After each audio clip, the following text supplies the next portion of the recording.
Start off the Pledge of Allegiance. I pledge allegiance to the flag of the United States of America and to the republic for which it stands, one nation, under God, indivisible, with liberty and justice for all.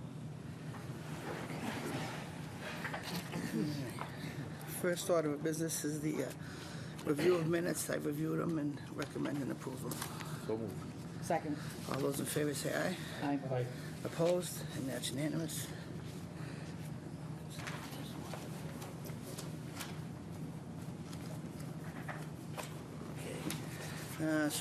Small project number 165-299 Webster Woods.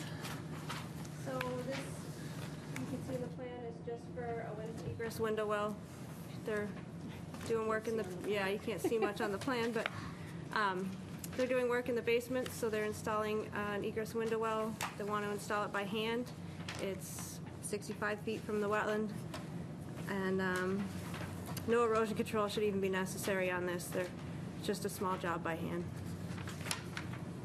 Questions? Yeah, I don't know what an egress window well is. What is it? Is the applicant here? Here, I have it, so they can get in and out. So instead of a typical small basin window.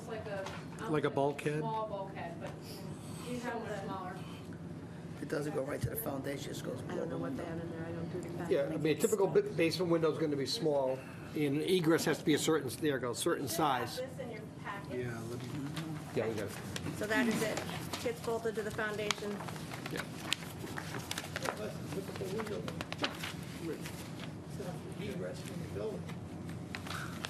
Yeah, the reason why they're putting it in is because they're redoing the basement and they have to have egress out of the bedroom that they're putting in the basement. It's a building code they have to meet. Every room has to have a minimum size window to be considered egress for evacuation. So that means they have to make a window bigger, which means they have to dig it out, and it's small, very small. no more questions. Jack, None here. Al? No questions? Deb? Heidi, is it easy to get in and out of this window? No. That's the No? intention of it. So yeah, it is. It meets a building code. Okay. For us, it's just a, what, 60, I don't even have the dimensions in front of me. 4 foot by 5 foot outside the Okay. basement to allow them to crawl up and out if they have to. All right, thanks. Doug? No question. Okay. Motion? I move we consider this a small project pursuant to letter L. Second? All those in favor say aye. Aye. Opposed? And that's unanimous. So accordingly, I move that we approve NACC number 165. With pre and post construction inspections. Just If needed. Second. All those in favor say aye. Aye. Opposed? And that's unanimous. Next one is NACC number 166, 1055 Salem Street.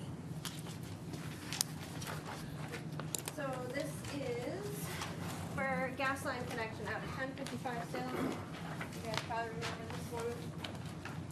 1055 and 1049 were built by Doug Ahern, came before us, so the plan is from the as-built plan. They have 2 propane tanks out there right now, and they want to connect to natural gas in the street. The closest point of work is 85 feet away. The wall is up, the 25-foot wall is up in the back. So the only need for the erosion control is basically just because of the length of the trench, and it could run down the side if it's open long enough and we get rain. Just so I don't have a conflict, the applicant is the current resident, not the builder. The applicant is the current resident. Okay. Yes. I'll say thank you. Jack, any questions? No questions. Joe? Just refresh my memory, wasn't there some question on this side of the house versus the abutting side of the house with regards to a septic system or a sewer connection? Or was that, No, so these had gone back and forth with sewer versus septic for a while. So maybe that's what you're remembering. But they were built with septics and this one's actually received the COC. Okay, So there's no I'm all set then. holdups left. No? No question. Deb? Doug? No question. Motion. I move that we consider this a small project pursuant to letter L. Second? All those in favor say aye. Aye. Opposed? That's unanimous. I move that we approve NACC number 166. Second? All those in favor say aye. Aye. Opposed? And that's unanimous. Next one is NACC 167, Morningside Lane. So this one is a deck rebuild. I have photos. So the existing deck, that was the existing deck. Yep. Was recently removed by hand, no ground disturbance, and the old footings are still there. They just took it down. But the old deck was 443 square feet with the stairs. They had a delineation done, they've got their sketch done. The deck is outside of the 50, and the proposed replacement is outside the 50. The only difference with this from being exactly as it was is they are not rebuilding the entire deck. They're rebuilding a smaller deck that will come out where the old steps were, and the new steps will be moved to the section that they're not rebuilding, which is further from the wetlands. So they're rebuilding their deck basically in kind, but they're shrinking it on one side and extending it a slight bit on another. Work is outside the 50, and you'll see in the notes and in the photos that there is a shed out there, but I think would address that separately. Let's do the deck. Yeah. Let's consider the deck first, and we'll talk about the shed. Do you have any questions on the shed? No, I don't, no. Joe? I have no questions on the deck. Al? No, I understand the deck. Deb? Doug? No question. So get that taken care of. So let's, we can do the motion on that and then discuss the, we have to discuss the, should we discuss the shed now? I just don't want it to be tied in with the small project. So the that's small all. project, so what I would suggest is that we, first motion to consider the project a small project would be appropriate. Okay. So I'll move that pursuant to letter B, in-kind replacement. Second. All those in favor say aye. Aye. Opposed? And that's unanimous. Is there, do you feel prior to a motion to approve, do you feel there's a need for discussion on any other portion of the property? But we have a violation of the That's where it the gets shed. a little difficult because, I mean, on an order of conditions, we wouldn't approve an order of conditions without addressing the shed. And I think on a small project, the whole idea is to offer some forgiveness to streamline the whole permitting process. But when it's a violation, does it still become a small project? There's another way to handle it. Maybe we're willing We to move it. let the project stand on its own Right. feet, and then we issue an enforcement order with respect to the shed if we feel that's appropriate. That's what I And that was, way, we don't convolute the application. Yeah. The only point of confusion being, potential point of confusion being, if we approve, the project as proposed, it proposes the shed to be 19 feet from the wetland line, which we would not No, the shed's approve. already there.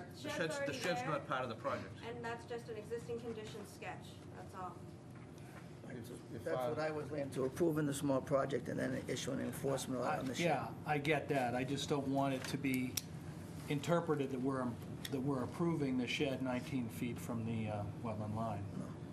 Based upon, That's not what the small project is. in the package, the project description does not address the shed at all. It simply talks about the project based upon what it is, the deck. So if you look at the project, let it stand on its own, we can still address the shed. Yeah, I don't disagree at all. I just don't want to get caught procedurally in something that was unintended by us. I don't see any switches there. All right, do we have a motion and a Attorney second? Feltovic, do you concur? I do. What do you think? I think, Can we let it The way stand on that- its own and yes, we can. Okay, I feel better. competent counsel has spoken?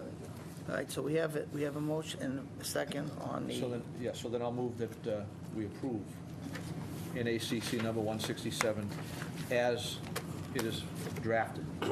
Second. all those in favor say aye. Aye. Opposed? Aye. Okay, one opposition. One opposition, Mr. Lynch.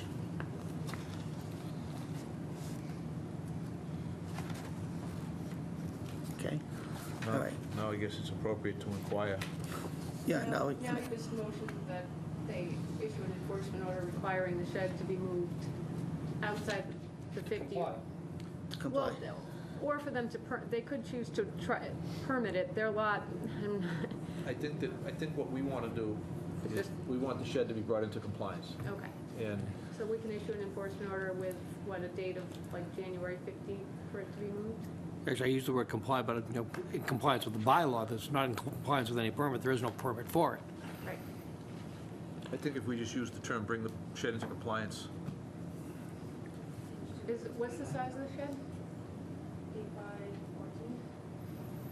So greater than 64 square feet, which makes it a structure, So it needs to build. it has to be 50. It needed a building permit to begin with. But it could probably get by with a small project permit for, well, the small project permit can apply to move it out of the 50. it's in the no-build zone, right? It's in the no disturb. I think you're right with the first one, just Just bring- issue an EO to bring it into Bring it into compliance compliance, which means it's got to with be all applicable laws. out of the no-build zone and it has to be permitted appropriately. Just, Right. You know, bringing it into compliance, I think, I don't know, anybody Yeah, no, that's what it should be. keep it simple? Yes, no? Yeah, no, I agree. Okay. All right, so we're all set. And we'll do it Yeah, right. that was exactly my opposition in voting against the small project, is truly, it really, you know, if it was a notice of intent, we wouldn't have let it happen. We had the enforcement order addressed as part of the order of conditions, and small project, it's counter-logical to the intent of the small project. So it really should have been addressed as part of that, but absolutely. But the motivation at this point is we've just given a permit for the deck, and, you know, unless they go to refi or whatever, you're gonna get something on the title, and really no motivation to comply, other than good faith. There wouldn't Other have than been good any, faith. there wouldn't have been anyway, because the small project, unlike an order of conditions, doesn't get recorded. If it were an NOI, we'd have an order of conditions, we could. Which is why I was saying, we wouldn't have issued an order of conditions. No, we would have. We could issue the order of conditions, and one of the conditions would be, you know, move the shed, or don't move the shed, or whatever. We can. That's how the others have been dealt with. There's been more than one We recent did one. we did one recently where you were here, you did a meeting for me, and they had them issue an EO. Yep, This is that was for a small project. That was Yeah, I mean, another it's good similar faith. situation. All we have to go on is good faith. I Well, mean, and issue it. fines. Well, I was just going to say, we have much more than good faith. Yeah. Right. We have the ability to fine, way past good faith. Right. And the Give NOIs, a date to move it by, and, So we should set January 15th, that's yeah, and fine. then anything after that date, we're going to start levying fines. Yeah, because they're gonna be under the gun. Yeah. Maybe we might get snow by then. There's no good faith involved at all. Okay, so we're all set with that, right? Well, we have a motion, we need a second for We the. need a second for the EO. Second. All those in favor say aye. Aye. Opposed? And that's unanimous. Okay, we have an RDA for 495 4th Street.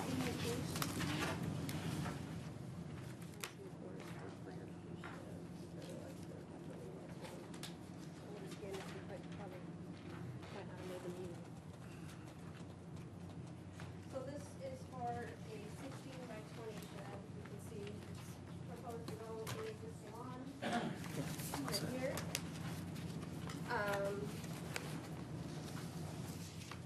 It is proposed to be outside the 50-foot with an existing lawn. This property, I'm sure you all remember, is natural heritage. There's an email should be in your packet. The applicant emailed Natural Heritage to inquire about the shed, and they emailed back citing the exemption. If it's within the existing lawn, then it meets the exemption. So Natural Heritage has already been contacted to take a look at this one. Question, Jeff? What's the setback from the wetland line? For the shed, it's about 65 feet. It's not shown on the plan, that's why I The asked. plan? I think I have the right plan. 495 Forest Street? Oh, the distance isn't on there? Yep, you're right, the distance should have been put on there. Yeah, you're right, it is. Gets a little busy in that section. Yeah, it gets busy.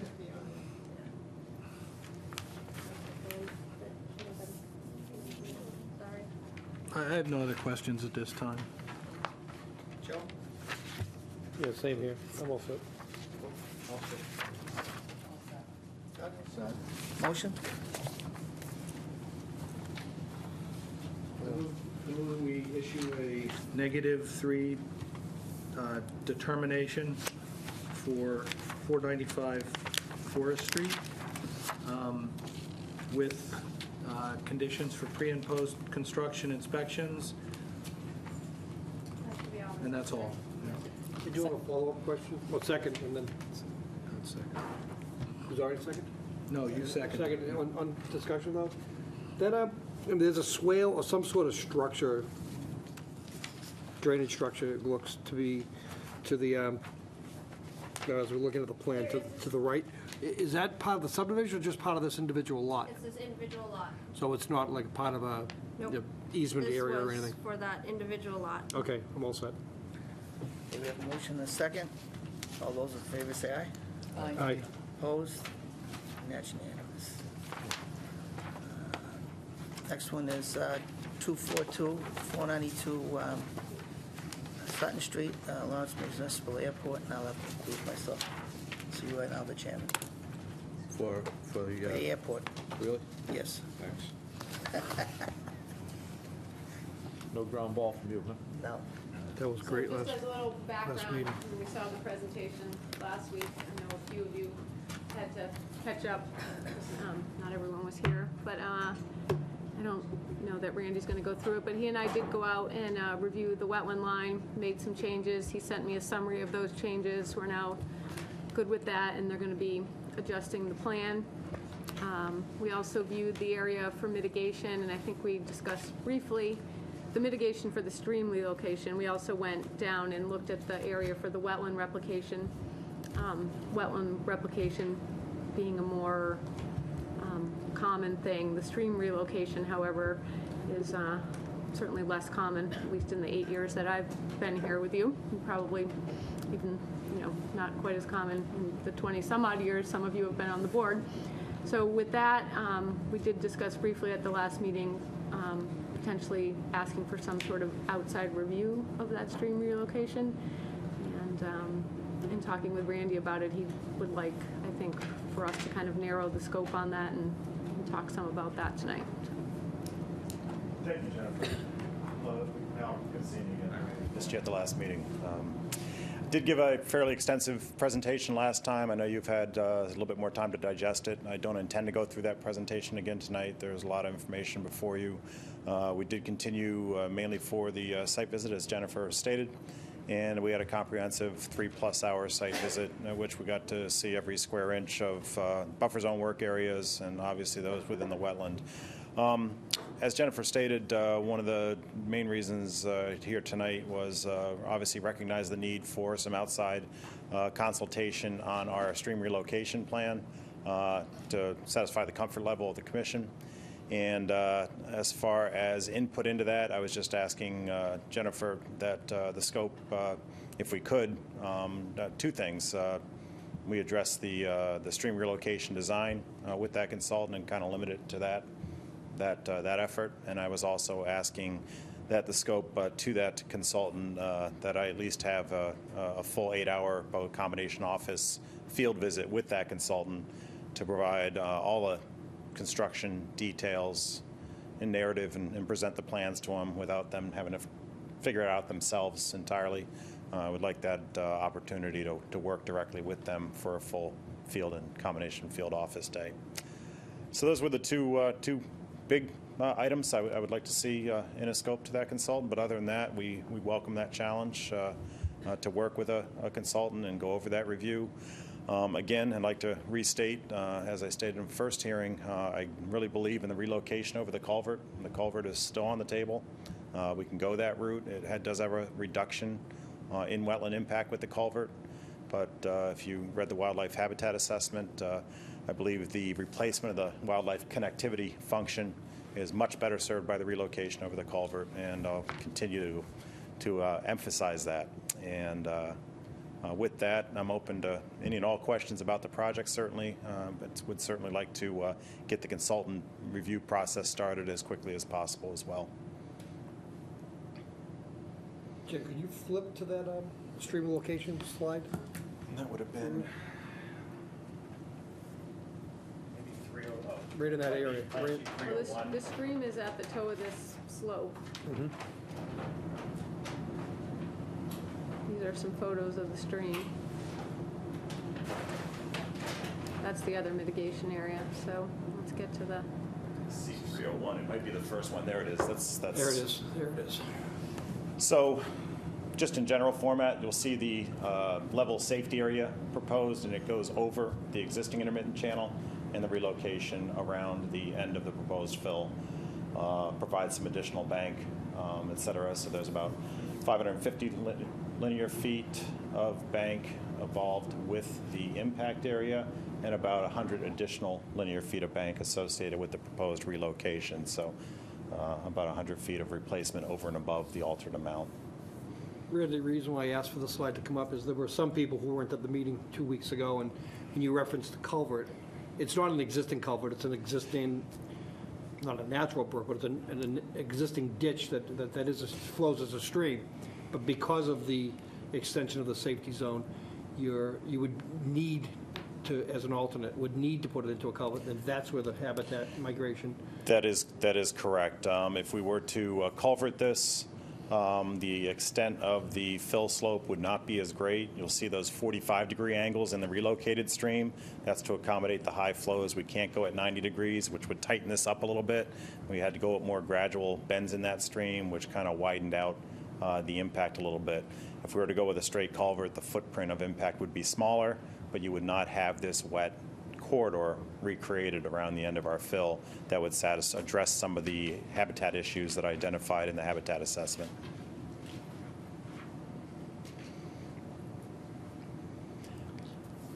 So at play here was full bank width, by confining it to a culvert, it makes the culvert enormous. Approximately, depending on the openness ratios, anywhere from a minimum of 8 by 8 to a maximum about 12 by 12 for a distance of about 500 linear feet.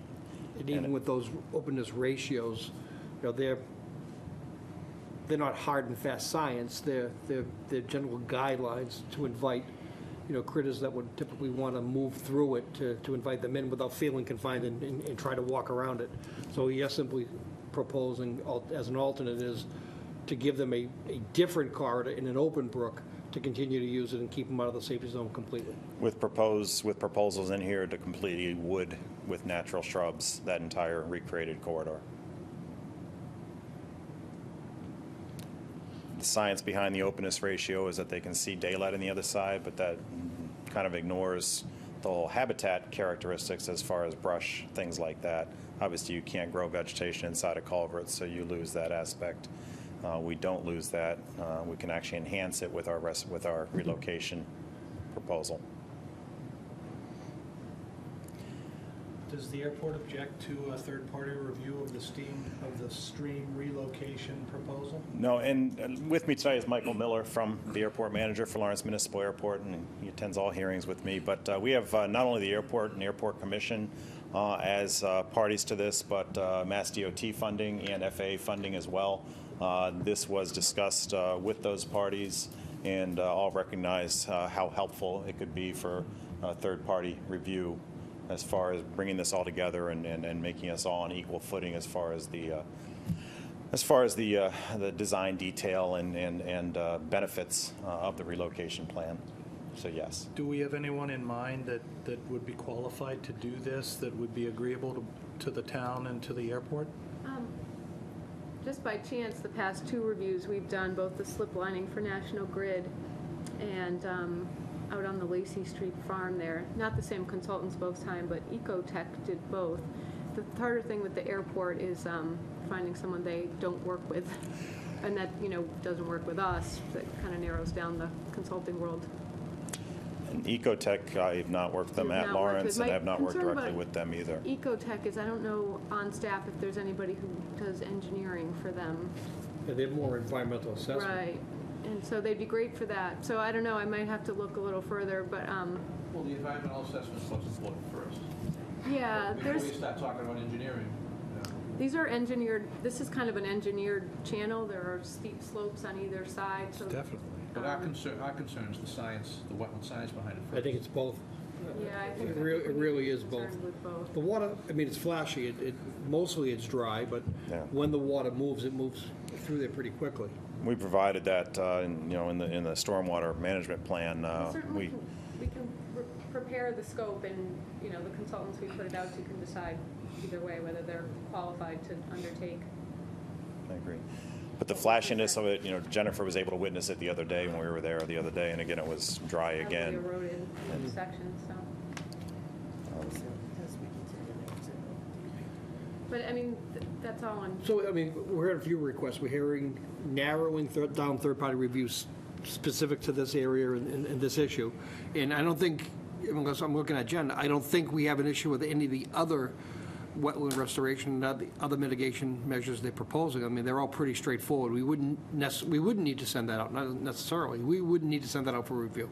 No, I'm confident they can get the wetland replication to work. That's also a very unique area, but creating the wetland itself won't be the issue over there. It's the area they're doing it in has been a dump site for eons, and so they're removing. It's got invasive species and, lots of Yeah. issues. 30 feet of fill to create a wetland, so it should be interesting. But not rocket science, No, or not it's an extreme opportunity. science. I mean, it is an opportunity to do a lot more than just a wetland replication. Yeah, to clean up the dumping or some of the dumping, and to get rid of some invasives, so I mean, the circumstances here are unique enough for us to even consider allowing it. I mean, I think we have to really do diligence in having the review complete, because there's likely to be another applicant down the road in the future who's going to consider it fair game to relocate a waterway, because we've done it before. And I think we've got to dot our i's and cross our t's. I think the alternatives analysis was preliminarily laid out pretty darn well 2 weeks ago by you. We were trying to show that this is a minimization of impacts moving down to this end, but then there's another option of minimizing impacts further by going with the culvert. So on paper, you minimize impacts going with the culvert. What I'm trying to sell is that I think we get better environmental kickback with going a little bit higher in the impacts, but doing a little bit more effort with a stream relocation versus a culvert, and that's it in a nutshell. So anyway, my opinion is I think it is fair game. We should limit the scope to just that, that looking at both the hydraulic function, basically the erodibility or the durability of the channel, and then lastly, having done both, what does that mean to habitat and the ability for animals to move through it? I think the scope should discuss the entire ecosystem and should look at the alternatives analysis. I think that, if it has to be, it has to be, but the burden of proof should clearly be squarely on the applicant, and I wouldn't lower the bar at all, not 1 inch. Agreed. Yeah, I think the alternative should be looked at, and I was anticipating that would be part of the scope, that they would see that the culvert was an option if they decided that this really doesn't provide a better solution, either environmentally or structurally. Or Science has to drive the project, though. Right, but We're not doing our job. being clear that it's not a precise science, and that if we look at purely minimization, the culvert minimizes. Yeah. And we're saying, even though it minimizes, it may not be as desirable environmentally. That was very much what the environmental review of the slip lining project was, because we were talking about, we made them analyze whether they should daylight that stream, box culvert that stream, or slip line it. And ultimately, for a variety of factors, the slip lining was, in that case, it was basically because you would have created and that's somewhat my concern with this, basically a channel with vertical walls Yeah. that would have run through a site where no wildlife would have moved anyway. I mean, that was the sort of the short of that That's the planning analysis. project, that was National Grid? Yep. Out of their site? Yep. Yeah, Yeah, that was it. yeah, I remember that. So this is slightly different in that they have a sort of open area to work with. National Grid had, basically the middle of their, Well, they also had an Development. entirely different system Right. that was in place. that was a perennial stream too. But not just that, there was that giant box that prevented any type of migration of anything. Right. There was already a physical Oh, yeah, the- structure. the weird- There was yeah, a the- gigantic right. box with up stream that was already there, that was an obstacle that predated the application, so there was Right. nothing similar to this, other than this, both streams. The similarity stops at that point. And that's why the site analysis is so important as over a desktop analysis here, because as the wildlife habitat assessment states, we have a body of habitat that's not being impacted to the north, one to the south, and I just don't want to interrupt that, because in the habitat assessment, there weren't a lot of positive characteristics relative to wildlife with this system, but the one is that they do use it as a corridor, and I just want to maintain that corridor, and I saw this as an opportunity to do so. So I guess the vote would be to, require the third-party review, and that once the scope is agreed upon, that will, send it out to possibly 2 or 3. I usually try to do 3 if I can find 3 without conflicts. And then they would escrow the estimated amount for the applicant, for the review. And Randy brought up the point earlier that he wanted to have access for 8 hours to the expert. That's fine, you're paying for it. So you can have the applicant pays under the bylaw, so you're paying for the time. I heard just the opposite. I heard that you're paying for it regardless, and that the 8 hours gives you greater efficiency, so they can get a grasp on the project pretty quickly, rather than flipping through plans and trying to figure I it can out. skip them right over the minutia and get them right into Get the right meat- into it, meat and and potatoes then of it, focus so. the meat of the evaluation on the evaluation itself. I understand, I thought that's what I was saying. Yeah. This is your review, and you're writing the check, so. We've had planning board and zoning board issues before where the third-party consultant did it in a vacuum. You weren't allowed to have that. I just didn't want to go through that again because it's We have a lot of frustrating, so. No, we have no objection. Good. Just wanted to get that Be out. invited almost. Yeah, I think that would make for a more efficient No doubt. discussion. I wouldn't object to that. Okay. Is there a motion to that effect? What kind of motion do you want? Yeah. To require the... Wait, You guys didn't look- Oh, yeah. yeah, we've got to more go down. comments, sorry. I'd like to get everybody get their questions, so let me see, 1, 2, 3. Will you stick it out? Deb? Doug, sir. No questions? Any follow-ups? No. Nothing? All right, so then we need a motion to establish escrow to commence the review and to put out an RFP to find a reviewer, right? It won't be an RFP, because I don't think it's going to be more than the 10,000. That is the max limit for requiring that. Okay. So what do you suggest for establishing escrow to get this thing flying? I think we get an estimate based on the agreed-upon scope, and then they escrow the amount that's estimated. So let me take We're a just gonna- shot at the motion. Yeah, go ahead. Yeah. I move that we institute a third-party review for the environmental habitat assessment, the habitat impact, and the hydrologic design of the rerouted stream area of the project, and that we direct the agent, conservation agent, administrator, to procure those services in return to this commission, an estimated cost, that we will then establish an escrow amount at a future meeting. I mean, ideally, we have 4 weeks until the next meeting, so I think if we get an amount, we just ask them to escrow that.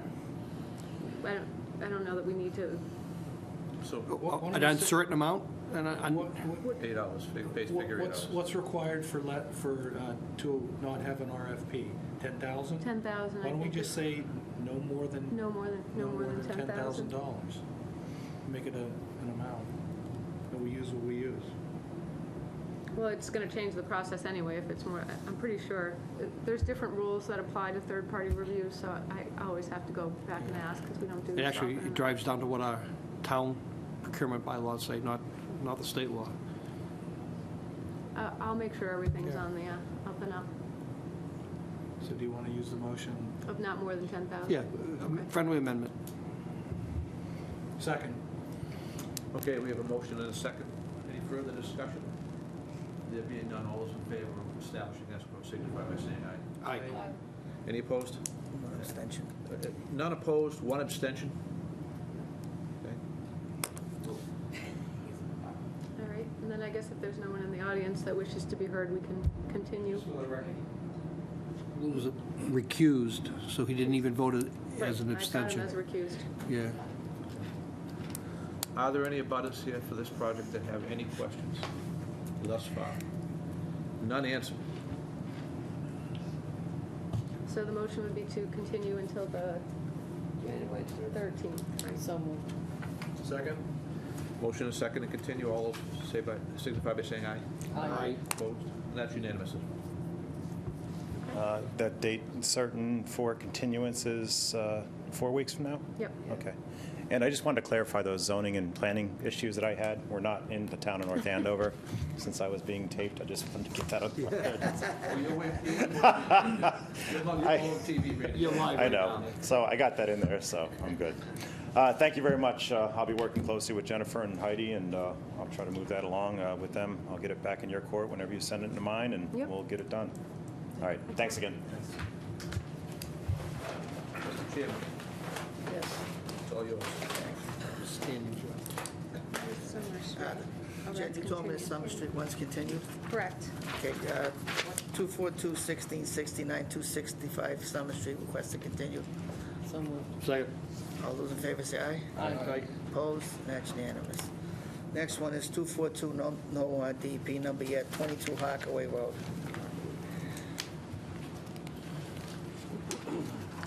So just to start there, oh, get my photos out. There is a request for waiver on this one, a waiver of plan requirements. Anyone who's ever been along the railroad bed there along Harkaway knows it's as flat can be, so he requested a waiver of topo and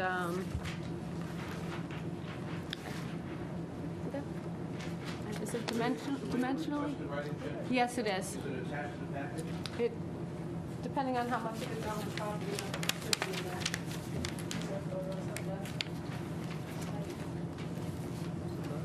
Maybe on the back too, because those are double-sided. I mean, you gave one, I waited the request. I know I have it, I read it. I think Donna just, you have one? Doug has one. Yeah, I have one also. But by the back.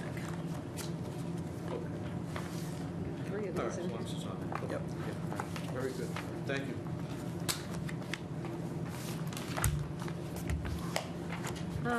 So the project itself is a simple addition, you see on the plan. It's in a relatively flat area. Hay bales are proposed.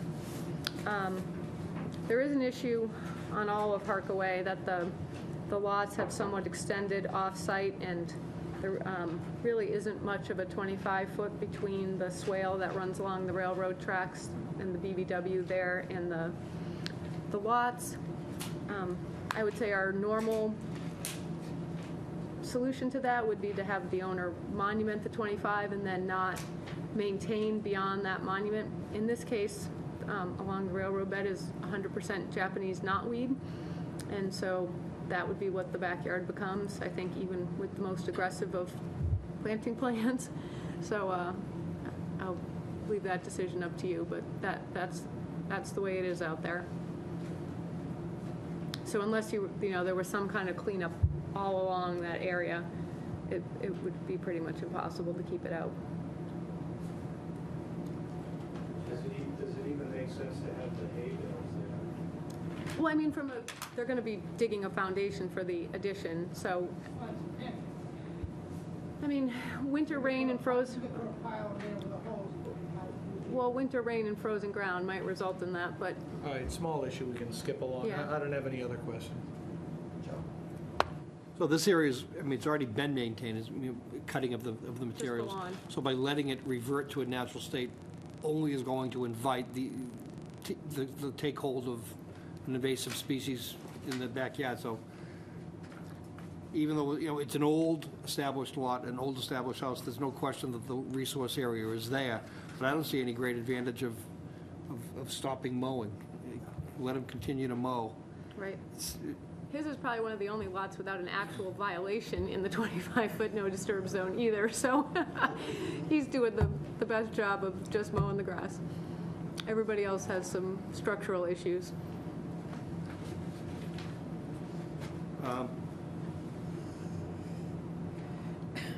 You know, on erosion controls, I mean, the work is within 16 feet of the resource area. No, he's in 16 feet of the property line. He's more than 50 feet. 16 feet of the erosion. He's 62 To the something. property line, and then an additional I mean, we could just 50-ish. We to could the just resource. condition that if he stockpiles any material, he put erosion controls around that. Just around it. Fair enough. It's a small foundation, would be a small stockpile. So yeah, I think that's fair enough around the stockpile material.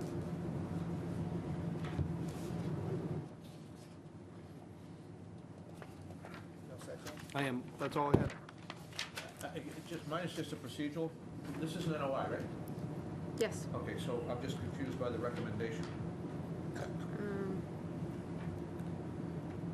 Oh, yeah. So that would be, That would be a positive order of conditions. Sorry.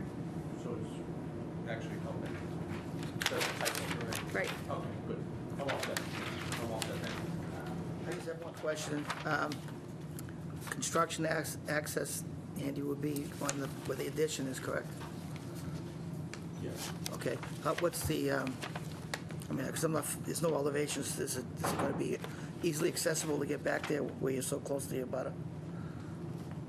You'll be going up the driveway. They'd say now the fence has already been removed.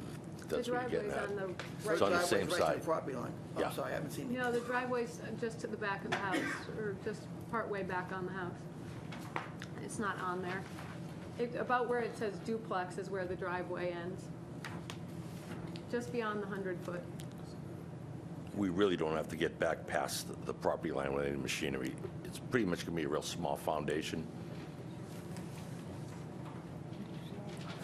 Like I said, for me, you know, It's this one. 'cause I do This is the adjacent I unit. mean, it's just access, because, you know, we got the abutter, and you start getting over there onto their property and stuff, so, No, there's fence all along there anyway right now.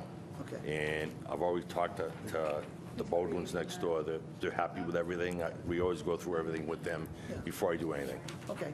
No other questions? Deb? I would ask them, they already did some work. Questions? Doug, any questions? Well, I just, disparity between the plan and the picture, so that's right. The photo of your house doesn't show the jog that's on the top of the plan there.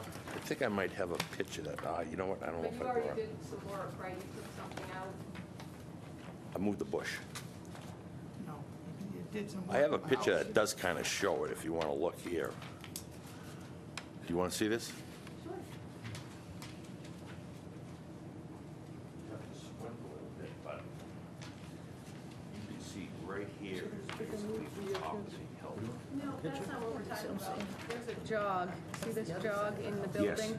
But you don't see, the side of your house is flat. That's because this part here was an existing porch that we took off. They took off already. We took that off.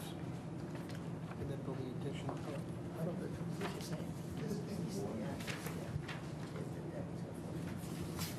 Oh, it's coming out this side. That's the side, this is the side, this is the back. Okay. All right. Any more questions? Motion? So, let me just say, Jen, your recommendation, It's just Close an we can't issue? close. We have to issue it. Yeah, he doesn't have a number anyway. well, what we can do then, we can vote on the waiver. Yep. All right, so I'll move that we approve the waiver as requested. Second. All those in favor say aye. Aye. Aye. Opposed? That's unanimous. And you say we're not able to close Great, I'll write the order of conditions and it can be Can't issued. without a number. without a number? All right, Right. so, It's the same end result, Same end result, So- you'll get the order at the next. So we got- assuming they issue a number. so we got to continue this. Correct. All right, Okay. Motion to continue? so moved. Second. All those in favor say aye. Aye. Opposed? That's unanimous. See you next time. Thank you. Well, you won't, I don't think he'll. Yeah, you don't even have to come come. next time. It'll just be procedural. Okay. Unless you want to come visit. Andy, just check with Jen, just make a call. All right, next one is 242-1671, 2302 Turnpike Street.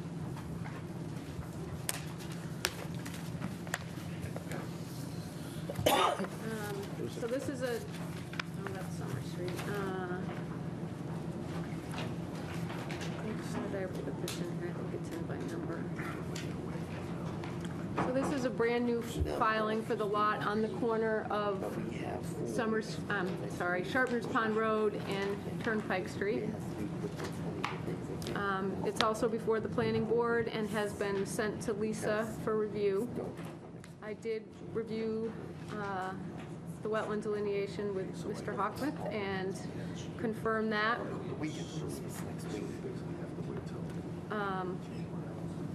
Lisa did issue her first comment letter, which I believe I sent to all of you, and I'm not sure if Donna copied it or not, but you all have it in your email.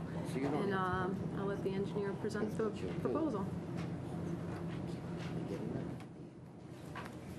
All set, Mr. Chairman? Oh, that's okay, thank you. For the record, my name is Chris Sparagis. I'm a registered professional engineer here in the Commonwealth. Our office is just over the town line in Middleton, the office of Williams and Sparagis.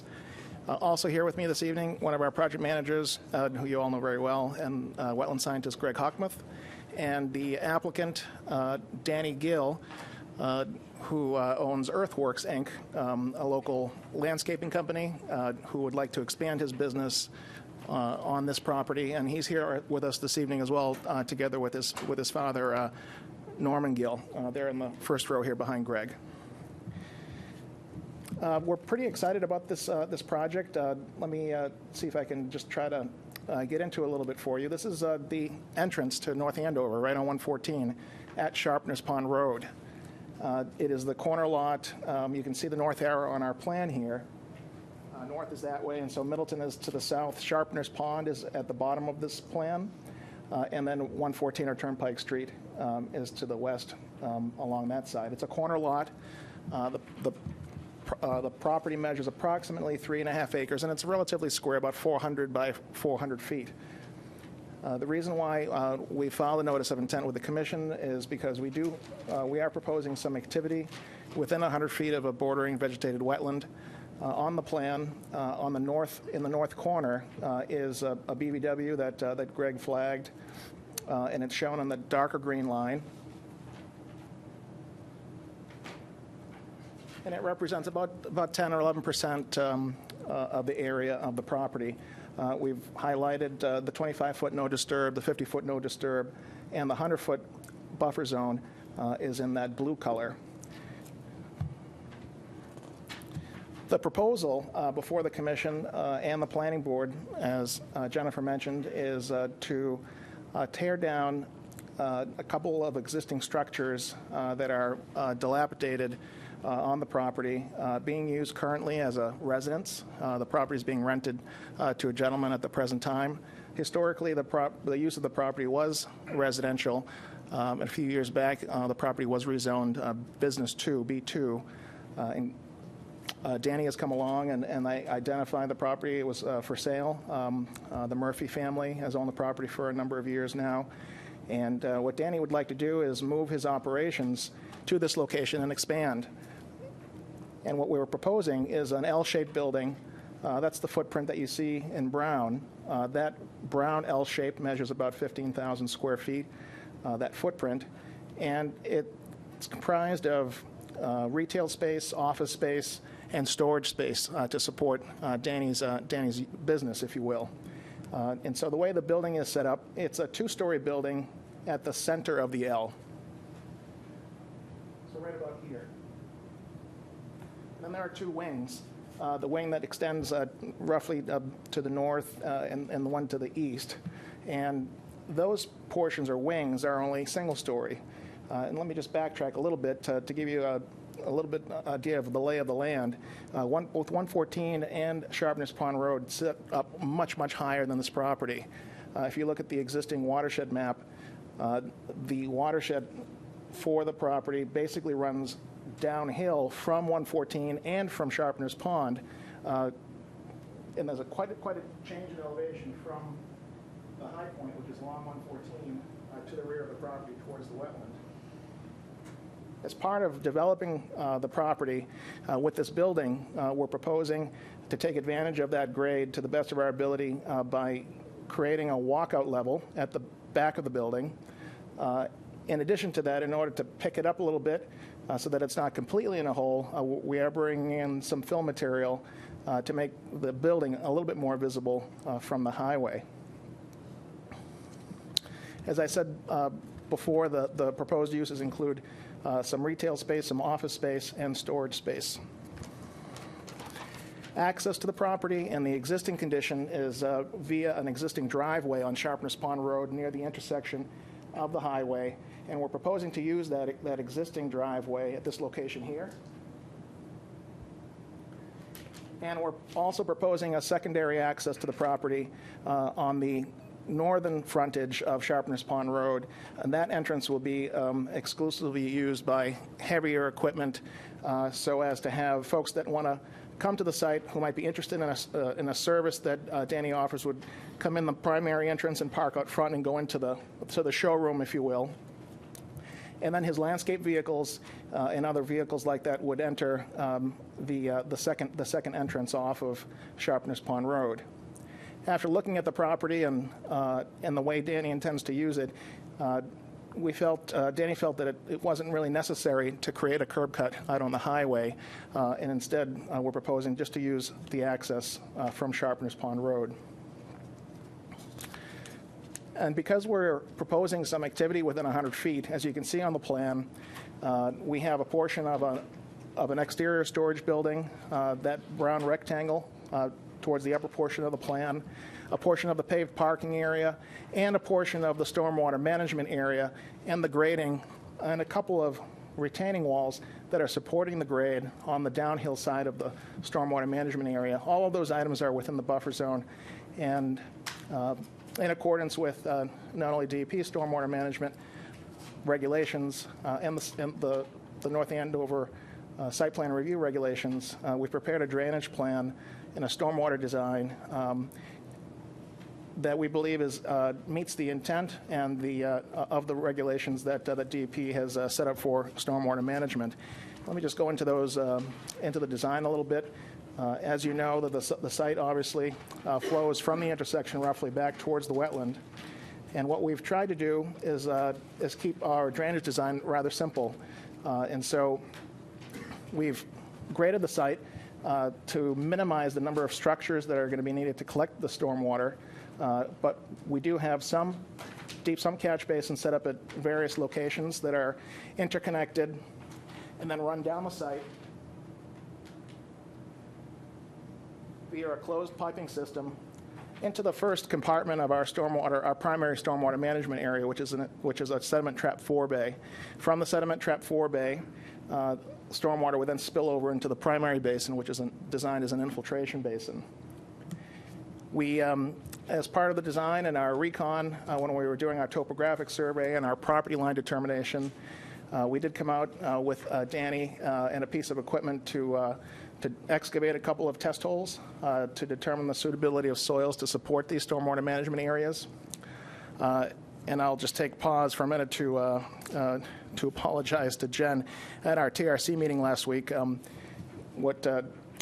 brought to our attention that the access that we used to get to a couple of these locations did go through the buffer zone a little bit, and we did have some temporary disturbance, if you will, driving to especially one particular location. So we apologize. Now that we've received Lisa Eggleston's letter, we've gone through it and we've already started addressing some of the comments. One of the things that we may have to do is come back out to the site to dig an additional test hole. When we were doing our recon, trying to get a handle on different alternatives, layouts, one of the alternatives that we had considered was doing some underground infiltration on the site. Our test holes, if you see them on the plan, that these rectangles with that are blacked in. So here's one here, and another one here. one of our alternatives involved doing some underground infiltration and having a smaller open basin. And so after we looked at that design and thought about trying to keep the design a little bit more simple, we went away from the underground storage to open storage, if you will, which would not only lessen the cost of the design, but also be easier to maintain into the future because you can see it out in the open a lot easier than you can underground. As part of our stormwater management design, obviously we've gone through a DEP stormwater management form and addressed each of the 10 standards. In addition, because we're disturbing more than an acre, we have already prepared in draft form a stormwater pollution prevention plan that'll be prepared in anticipation of moving forward with the activity. That'll accompany our filing with the EPA prior to construction, the NIPD's NOI permit application. That was also one of Lisa's comments in her letter. We're happy to submit the draft, stormwater pollution prevention plan to the Commission and to Lisa for her review. At the TRC meeting, which was last week, Jenna was one of the department people that was present for the meeting. She mentioned, as I said earlier, the disturbance within the buffer zone. And she also noted that we were proposing a couple of retaining walls on the downhill side of our stormwater management area that are more than 25 feet from the wetland, but are within 25 to 50 feet. And she asked us to take a look at the retaining walls and how we've designed them and to present some alternatives or to explain to the Commission why we had proposed retaining walls within that 25-foot to 50-foot zone. I did prepare a letter addressing it. We did send it late this afternoon. Mr. Chairman, if it would be okay, I'd like to maybe hand it out and just go through it very quickly, if that's okay. This is. Me? It was late this afternoon, Jen. Like after 4:30? Yeah. It was. You're late. You have a great sense of humor. Since you know they close. Yeah, well, I've been working on it, and as soon as it was done, I sent it along. If you'd rather discuss it at the next meeting, we're happy to do that as well. I think you should present it along with your comments, your replies to Lisa's letter. Okay, we can do that. Has substantial comments about Sure. soils and infiltration in the 50 and that sort of thing. So. Do you think it would be appropriate to talk about it, or to wait to talk about that? It's up to them. I mean, I did forward Lisa's letter, which you did receive earlier this week, but I'm not sure everybody's had a chance to read it. Okay, not a problem. We can. Yeah, let's, I'm sure there's several questions on this project now, right? Sure. So why don't we address that, because it's going to be continued anyways. All right. I'd like to just, this is a preliminary presentation, so I would like to see what we got here first. You are going to address Lisa's review. You can, if she gets that information, she can factor that us, so we can review Lisa and any other additional comments. Okay. Okay? The only other item I had, Mr. Chairman, one other item that Jen mentioned at the TRC meeting. She asked if we would be willing to consider constructing a rain garden in a particular location along the frontage of Sharpness Pond Road. Sharpness Pond Road is a little bit of an unusual right-of-way. It was laid out a long time ago, and it's 150 feet wide, the legal layout, although all of us know it as a very relatively narrow traveled way. That's right. It's a little odd. And because of that, there's a large area from the frontage of the property, which we've highlighted in that black magic marker, and the traveled way. And because the stormwater from about the center line of Sharpness Pond comes across the street onto our property, and we were handling some of it in this area here, and then directing it underneath our driveway access. Jen suggested, geez, it looks like you may have an opportunity to construct a rain garden in that area. And we went back and looked at it after the TRC meeting, and it's going to work out really good for a rain garden, because the rain garden components can kind of be fit into that sort of sway-like feature, and that's something that that Mr. Gill would be willing to do as a LID component, and sort of a mitigative measure to help treat some of that stormwater runoff that it just sort of comes off uncontrolled now from Sharpness Pond Road. So that's the conclusion of my preliminary presentation, Mr. Chairman, but Greg and I are here, along with the applicant, to answer any questions. Okay, thank you. Jack? Yeah, you may have covered this with Jen or something, but there's two series of wetland flags on the print that I have, which is drawing C4. There's the A series and the IS series. IS referring to an intermittent stream. There doesn't seem to be any setbacks or protections associated with that, and I just would like to know why. Sure. Good question. So when I went out to the site to do the delineation, I saw some old flags in the field. Some of the old flags followed a channel that started at a concrete head wall that carried water underneath Sharpness Pond Road. I followed that upstream across Sharpness Pond Road. There's an industrial building over there that's graded towards the culvert. There's no wetland. Water does travel down that channel, as evidenced by a flow path. I flagged it, but there's not a predominance of wetland vegetation associated with it. There's no hydric soils, so it's strictly a non-jurisdictional intermittent stream.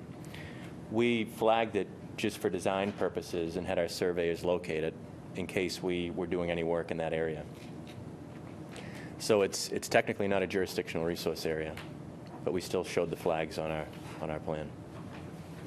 So it's flagged as a wetland on the plans, but we're not treating it as such on this project. Well, it's flagged as a intermittent stream, but it's not a jurisdictional resource area. I guess it would be a non-jurisdictional. Gradient channel or something. Yeah. We can rename it on the next plan site, I guess. But we walked it. When we were on site, we augured in several locations. It's there, but it's not technically jurisdictional. Good with this? Yep. Okay. Yeah, it sounds like you have Lisa Eggleston involved with the stormwater management part of it. That's what we would normally request. Sounds like you have the wheels turning and you're working toward some solutions. So looking forward to your alternatives analysis and Lisa's review next time we meet. No more questions. Joe? Yeah, as I see the hearing moving forward and as the project design develops and evolves itself, I think more emphasis on the ultimate O&M of use of the site in the activities that go on the site and types of reporting that we might be looking to see with regards to maintenance of the drainage facilities, but more importantly of, delivery of bulk materials, compost and mulches and other products you might get there, and how it's contained and controlled, and how do you keep that from getting into the drain systems, whether they be catch basins or directly getting into the detention areas. So I think a longer-term O&M discussion is certainly appropriate. I'm sure it's already part of the application, but I see that something that in Lisa's review comes out in the end as some more detailed discussion. I too have got some curiosities about the downhill side retaining wall of downhill of the detention pond. I think my guess is what you're looking to do is to create a berm in order to create this impoundment. And downstream, but the land drops off so much, you have to build it up in order to hold it back. So with that being said, if you've got detention, design of that cross-section through there to make it impervious in order to hold that water, as opposed to just simply leach right through the wall and bleed right through the retaining wall. Some sort of real detailed design of that earthwork, types of soils and compaction and how it's built and what sorts of inspections get done while it's being built. And then, control of vegetation, because when you do typically have a built-up berm contained by retaining wall, even things like plants and trees, small saplings taking hold, becoming trees, that root network becomes conveyances of water and can actually deteriorate that whole embankment. So, that sort of stuff's going to take some discussion as this goes forward. Landscapers are the best at maintaining properties, and they're the worst at maintaining properties, depending on how successful they are. I don't know these people. I suspect we go in thinking that they're the best. So that, how they operate their business, maybe even an understanding of where they currently operate and seeing what that looks like helps us make that determination. We've got we've had reused property, used as landscaping businesses right in the Shawshing River watershed that we've had, I'd say, significant issues with historically. So, we're going to be cognizant of that and really try to make certain that, part of that O&M plan, that there's enough teeth in it and get enough reporting so we know what, so they know what the expectation is, and we know, on a regular basis, that they're in compliance. And that's all I have for now. And really, the nuts and bolts of this thing comes down to Lisa. Greg, how are you? Good, how are you? I'm just interested in the estimated habitat. It appears that in one of the paragraphs I'm reading, it says the project is in priority habitat. And then on the project description, it says there were no valuable or unique wildlife characteristics identified. Yeah. Can you clear that up for me? I can. So we have filed this with Natural Heritage. Yep. We have not received a letter yet. As far as the unique habitat potential here for the species that it's mapped for, which is blandings, it would be the emergent marsh, which is well into the delineated wetland that I flagged. There's probably about a 25 to 40 foot strip of deciduous buffer zone that's technically wetland, but the blandings habitat would be the emergent marsh, which is well into that resource area. It's a giant system. It extends over to where the ball fields are. So along my wetland edge and in the buffer zone from the wetland, I didn't observe anything unique that would be potential habitat for the blandings. Was it estimated habitat or? Priority. It was priority. Yeah. Yeah.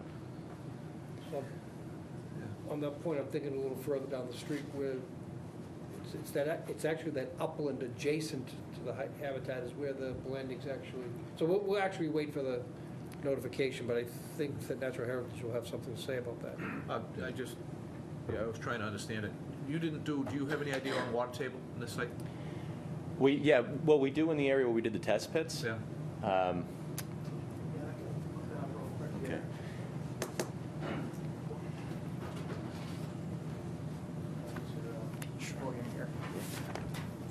This is a big. In the 3 test holes that were excavated,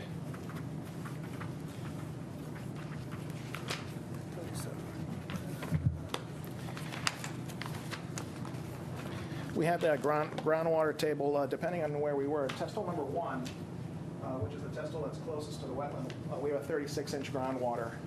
And as we come up the hill, so does the groundwater start to sort of take off. And at test holes 2 and 3, looks like test hole 2, which is right in this area, we were down around 73 inches.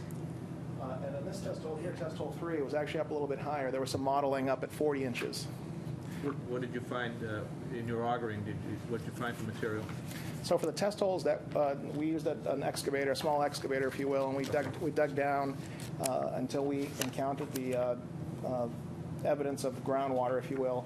And in some cases, there's a little bit of fill, but in 2 out of the 3 holes, we had a short A-horizon, if you will, topsoil layer. But when we get down to the parent material, which varied between 22 and 40 inches below the surface, it's a loamy sand with a lot of coarse fragments. It was remarkable because we commented on it, 10% gravel and 5% cobbles and stones. The consistency, just to give you an idea of the soils, is it was firm in place, but when we broke it out of the hole, it was loose in hand. The soils mapping for this area were sort of on the fringe between 2 different soil zones. Most of the site is a Paxton soil, but the texture is what we encountered was a sandy loam. The soils maps also have another mapping area unit over here, a Charlton Rock Hollis Complex, and that can be anything from really pervious soils to shallow to bedrock or shallow to rock, and we didn't encounter that in those 3 test holes. So that's kind of what the soils look like in the 3 holes that we dug.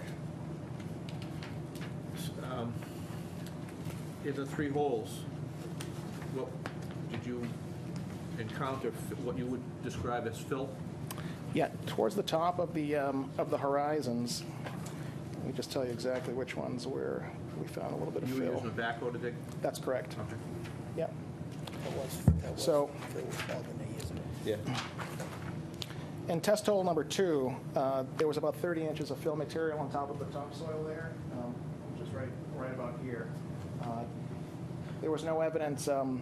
Now, I'm not an LSP, but I did work at Camp Dresser for a long time in their landfill group, so I have some experience working near sites where there might be contaminated fill.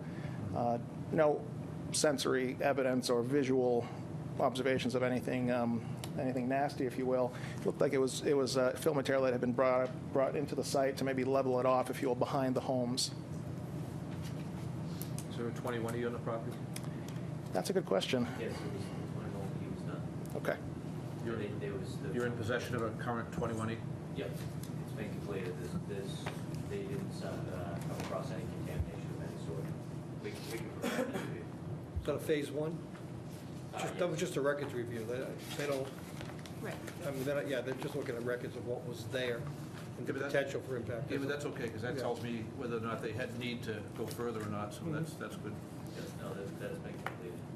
Okay, yeah, I'm good. Thank you. Thanks. First of all, I'd like to see this project fly because you're coming into the town, that's a pretty big eyesore. So I would definitely like to see that, this project fly. I have concerns of the stormwater because there's some serious fill going in there. Because that is a hole. So I'm looking forward. I haven't read Lisa's review, so I look forward to that, and because the stormwater is going to be critical here, especially with the. Is this a joint review, planning board, conservation? You know, especially with the sensitivity of the natural heritage, the turtles and the wetlands behind there, because that must abut Sears Recycling, right? Yeah. It does. Okay. It abuts the parking lot. And to that's, the- and there's a pretty good sized soccer wetland fields. back there. It abuts the Well, there was. parking lot to the soccer fields at the Still other is, side. that's when we have to pull back the boulders every year from the storm. Right, from the snowplow. But, no, like I said, I hope the project flies, and I'm looking for, because I'm trying to read the elevations on the plan, and it's in microfilm, but my cheetah glasses aren't working, so. Right. And just to give you an idea, we're up at us on the highway at elevation 158 or so. And the wetland back here, the wetland flags are down at elevation 120. So that's roughly. I'm looking at, you said 150, and your base foundation is, where are you here? I saw the elevation.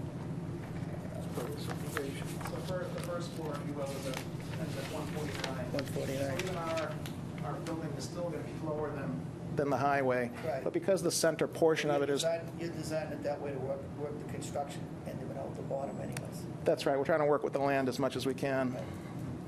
Okay, I'm all set, thank you. Yep, all set. I'm sorry, Sean? Sean, how did you appear there? I think nobody saw you. Yeah, do it. yeah. I know, it's not ready. You I was- guys see them come in because You guys were so into the meeting that you didn't even notice that I came in. Yeah. Doesn't say a lot about me, does like a it? cat, you just got right in there. So, is it, You're a cop and you didn't see? He got me, I'm all done, and he's well. I've been had. are there any waivers sought for the project? So we haven't. I know I came in a little bit late. I heard the word alternative analysis. That's okay. We haven't proposed any waivers. However, we are proposing a two-tiered retaining wall system between 50 and 25 feet, which I believe the way it reads in your bylaw, it says that the North Andover Conservation Commission Wetland Protection Regulations tells us that in the 50-foot no-build zone, retaining walls and landscape boulder walls may be allowed in the 50-foot no-build zone when no other feasible location or alternative means of access exists. So that's what we're trying to prove through our alternatives presentation. Okay. That'll be forthcoming. Okay. The only thing I'll say is that it's an awful lot of land there, and you can always make things a little bit smaller to fit it in, to comply with that. No other questions? Yeah, it was mentioned about something about a rain garden being put into Chapman's Pond Road, or within the right-of-way of Chapman's Pond Road. That's correct. One of the, Now- yep. Now, is this something that your client's going to end up maintaining in perpetuity thereafter? Yes, it It's is. on And town land? I can go into it a little bit more. At our TRC meeting, Mr. Gill made a request of the town well, it was through his attorney leading up to the TRC meeting, but Mr. Gill, because of his business, he asked permission if he could continue to he wants to be responsible for maintaining the landscaping across this entire frontage, including the North Andover, entering North Andover sign. Danny's dad actually also offered to improve that sign with some design that the town would come up with, and they would help pay for it and make it look even nicer than it is today, and also maintain the landscaping along the frontage here along 114. So it was well received at the TRC meeting. There are some details that need to be worked out, but that's what Mr. Gill would like to do. Your client is voluntarily wanting to do this? That's correct. Because rain gardens are not something the town of North Andover has any knowledge of or knows how to maintain or what have you. At least the DPW doesn't want to touch it. We do. But if you want to maintain it, you're willingly doing it, that's fine. Okay. It'll be a real pretty place. And the town will be able to take credit for it under NIPD's because it's inside of a right-of-way, maintained by the town, officially. Hopefully you get a tax rebate for doing it. Sure. I'll call Mr. Obama and see if he can help out. Obama won't do a damn thing for me. Mr. Chairman, I do have one request. Okay. And this goes to what you were talking about earlier with regards to not being able to read the plan. These plans should really be 20 scale. The bylaw and our submittal requirements call for a 20 scale plan. These are 30 scale. They don't call for 20, they call for whatever's appropriate to view. So if you're saying they're not appropriate to view, they should. Are you sure? Well, these are reduction of a scale plan. Right. These are reductions.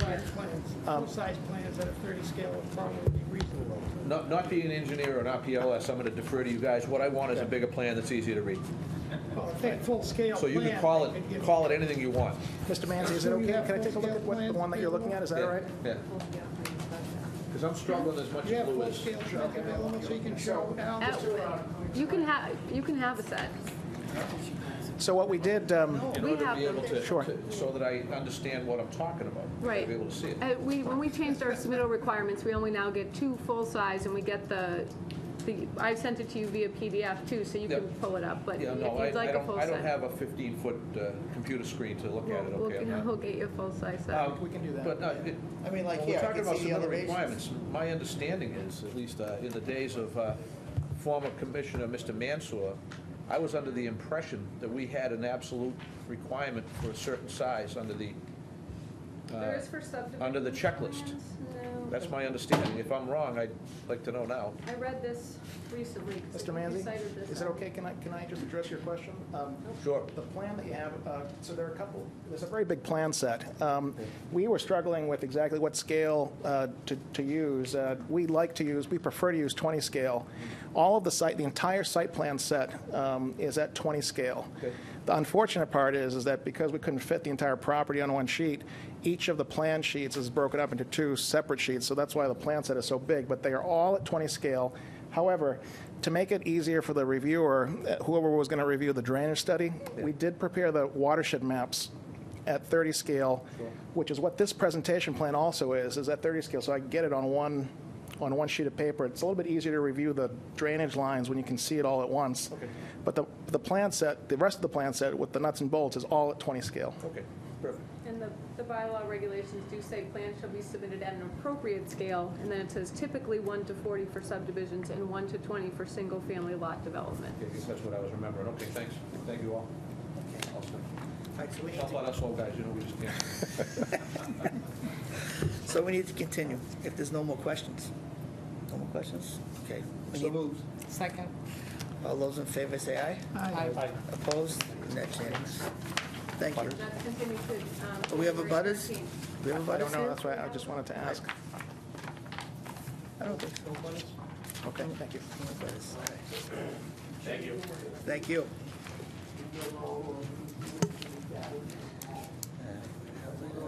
566. Future meetings will be over at the school administration building. You know where that is? I signed it twice. You did? Good. Thank you, Rick. Have a good night. Can I? Thank you very much. Merry Christmas. Merry Christmas. Take care, guys. right, next one is conservation restriction, 16 Berry Street. It just needs to be signed. I think it's already been Yeah, just, approved. I would just vote to approve as the final draft and sign as needed. Okay, motion? So moved. Second. All those in favor say aye. Aye. Opposed, and that's unanimous. And Deb and Al. the next one is still the same, pretty much the same thing, a support letter. Yeah, for the Bay just Circuit Trail. authorizing Lou to sign the Bay Circuit Trail. They would like to Fonat and, I'm forgetting the co-applicant on the Bay Circuit Trail Committee, could be somebody else. I think Middleton Stream Team is also involved. But they'd like to reroute the Bay Circuit Trail off of Sharpness Pond Road, where it follows Sharpness Pond and goes to Liberty and goes back in the woods. And they would have it be strictly in the woods. It would cross some greenbelt land and some other land in Middleton, possibly some boardwalks. But right now, all they're doing is applying for funds, a gate at the Middleton end, so all-terrain vehicles could no longer, or trucks could no longer enter the area. Some other things, but they're basically just asking for a support level, not approval for anything they may have proposed to do on the trail, just that we support their grant application. Do they have permission from all the landowners? They do. Okay. So just a motion to support and have Lou sign. Wait, let me understand the motion. Is the motion to give the chairman authority to sign? Right, and that you approve, you're supporting the project and the chair can sign the letter on behalf of the commission. Well, not knowing exactly what the extent of the project is, I'd rather just allow the chairman to make that decision. I don't want to, Sure. I don't know exactly what they want to do. I don't want to vote on or not vote on something Well, you I, have the trail map in your packets. no, Okay, but if you want to authorize the chair, if he's comfortable with that, doesn't Yeah, matter to me. it's like I said, the main thing is pretty much just putting the gate up and to keep the, And motor boardwalks vehicles. over wet areas on the existing Yeah. trail. and just bring it back to a walking trail. It is an versus existing a- trail. no, I understand. I just, All right, that's fine. Okay. Okay. All right. my vote would be to give the chairman discretionary authority to sign. I don't want my vote to be any further than that. I don't want to approve or disapprove anything. Speaking of no voting, this was the scene of the So- concrete All area. right. Not trying to be adversarial, I just don't know what's Okay, in front of me. if that's the motion. I'm not comfortable Go- making go a vote to second and a support vote. something I don't know what I'm supporting. So we have a motion to make it the decision of the chairman. We have a second. You seconded? No, I didn't second. I first did. Oh, you firsted it? Are you seconding it, Mr. Manzi? I will. Okay. I will. All those in favor say aye. Aye. Opposed? That's unanimous. Next one is the bylaw revision, request to continue to the 113. January Lisa and I have a 13th. meeting tomorrow at 11 to review the regs. and it might happen. Get these regs or our regs? Our stormwater regs as they pertain to, what we want them to do is reference the ones we did for the stormwater bylaw, but that's what we'll be. You know the new NIPD's permits come out for. This has nothing to do with the new NIPD's permit. Yeah, you should be familiar with these, Joe. You reviewed them about 4 years ago. Year and a half ago. Year and a half. Then I reviewed them again about a year ago. There you go. So right. Deb moved, yep. We have a motion and a, Second? all those in favor say aye. Aye. Opposed? That's unanimous. Next one is Windrush Farm. So, Should be a slam dunk. Windrush is proposing to hold a trail run. We are the property owner for much of the race course. So I also checked with the CR holder, which is Essex County Greenbelt. They give their support to this. So this is, it needs your approval as custodians of the property that they would be able to hold this. They are aware that they, need insurance and liability waivers and may have to engage police coverage for crossing the street where they would do that. They're aware of the multiple things that they will need to do in addition to gaining your approval to use the property, but they're starting there. This is a foot race, not a horse race. Correct. That's my understanding, That's right? going to be our representative, she's running. Any questions, Jeff? No, I just state, I've always supported trail work, and I just told Joe I walked this entire trail a couple of times anyway, and it's absolutely beautiful, and I think it's great for a run. I can't attest for some of the spots, especially on the building. The non-paddock side of Lacey Street, it's a little rocky, and it'd be awful easy to turn an ankle in there. But I think it's a great thing to promote outdoor activity, passive recreation, and trail use in the town. So I have no other comments. Do we know their targeted participation level? I mean, do they know what they're expecting? We're looking at, because it's our first year, to max out between 100 to 150 people, and have that be the cutoff. I don't want you to become a victim of your own success over time. I can imagine this is going to grow and grow and grow, and I wonder if we even think about what the impact of the trail might be in the future, just as you gain popularity and gain loyalty.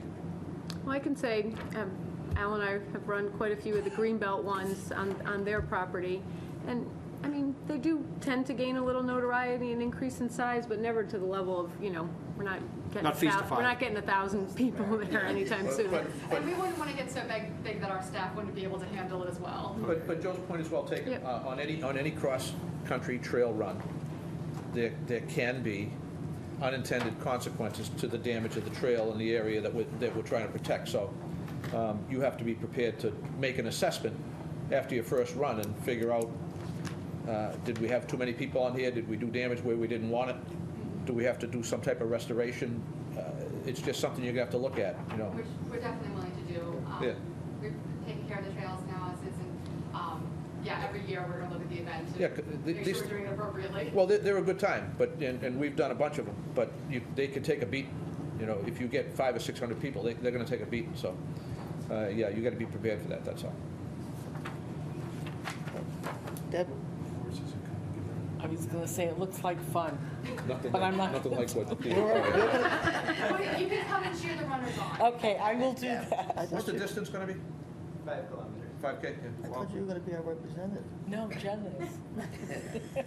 Jen and Al. It depends. What's the date? Race marshal. We're looking at June 16th. June 16th. Thursday evening, and it'll be in conjunction with an event that we hosted last year, Bring a Friend Night. Thursday.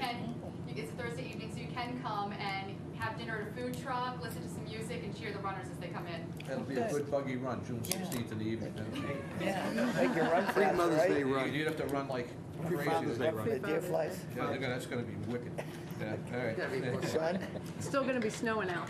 Yeah. Oh, don't even say that, please. History has taught us there'll be mosquitoes the size of small birds out there. Sean? It helps the runners go faster. Yeah.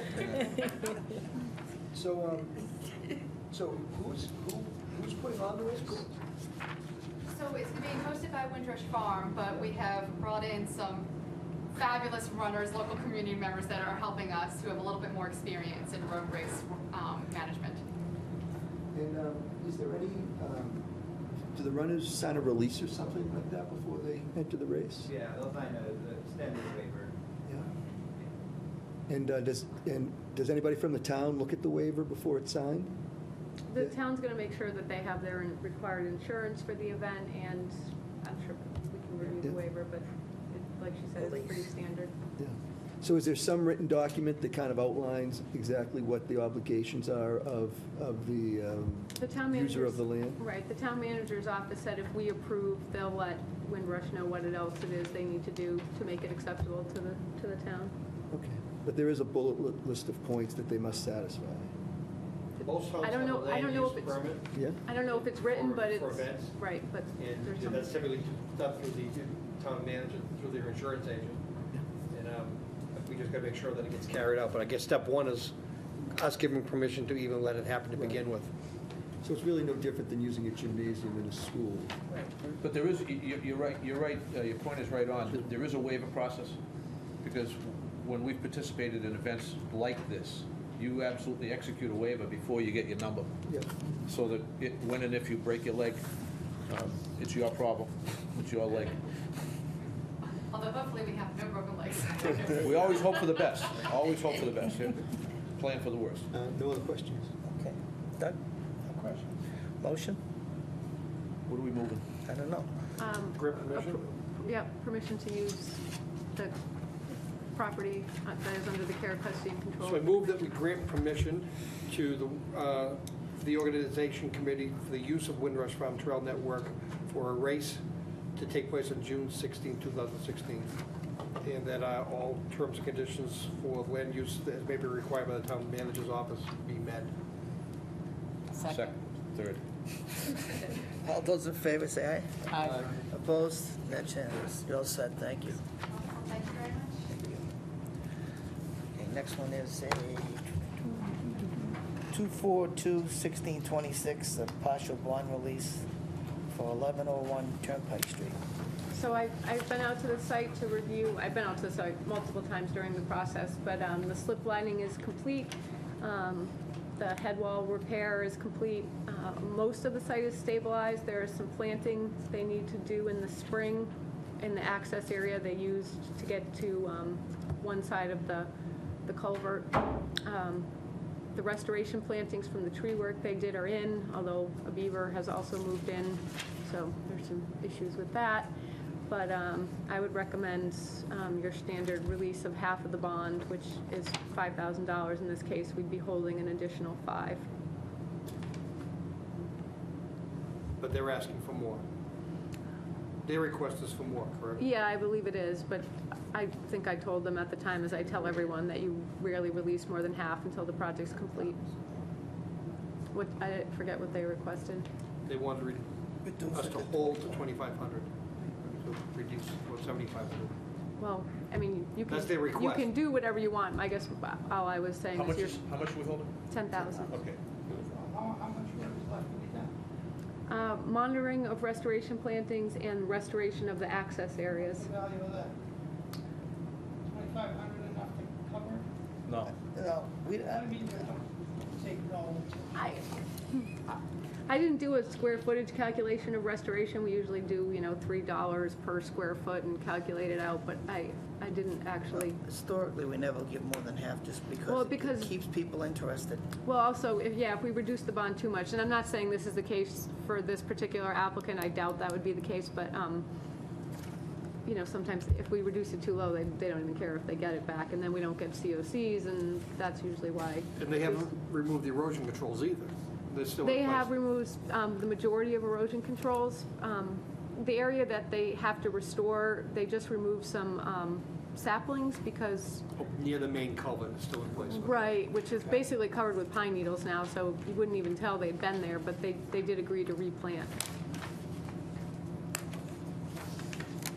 That sounds right to me. Okay, then how about a motion? I move we release $5,000 of the remaining bond on 242-1626, 1101 Turnpike Street. Second. All those in favor say aye. Aye. Opposed? And that's unanimous. 242-1572 COC request for 108 Campion Road. This is the Montopoli property. If you recall, there were some large pines that were cut down, but her intention was to create landscaped areas, which has been done. The stone wall that you required was put along the 25 with openings for the right-of-way that exists down the back of all the properties on Campion. And so I recommend a full and final certificate of compliance. They did a nice job. Any questions? Fully compliant? No more She did the questions. required monitoring. We have photos, we have reports, everything. No more questions? No questions? No. No questions. Sean? Doug? Just one question, you guys, you talked about a bond before, did you have a bond? Yes. Now, do they automatically get that bond back? Automatically, when you get your full and final COC, your entire bond is returned to you. Returned automatically, they don't have to request it? Correct. Okay, that's fine. That's all. Is that motion? I move that we grant the COC request for 242-1572-108 Campy. Second. All those in favor say aye. Aye. Opposed, and that's unanimous. COC request, 242-1615, COC request for 105 Carlton Lane.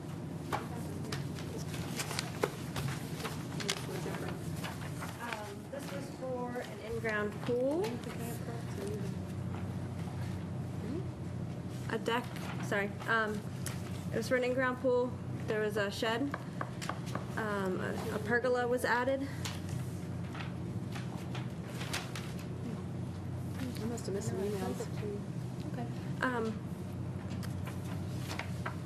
Sorry. So,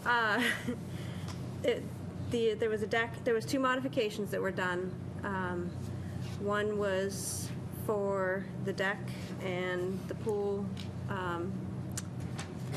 equipment location. The other was to add a pergola onto it, but the as-built shows that everything complies exactly with the modifications in the order. The wetland markers are up.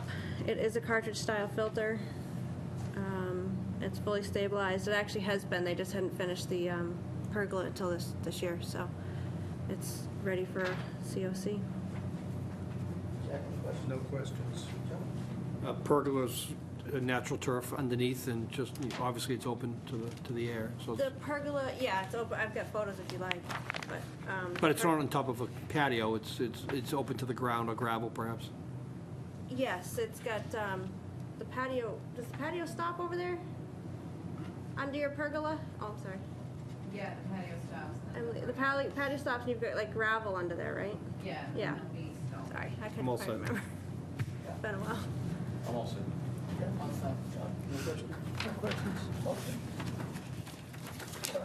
move that we grant the COC request for 242-1615-105 Carlton Lane. Second.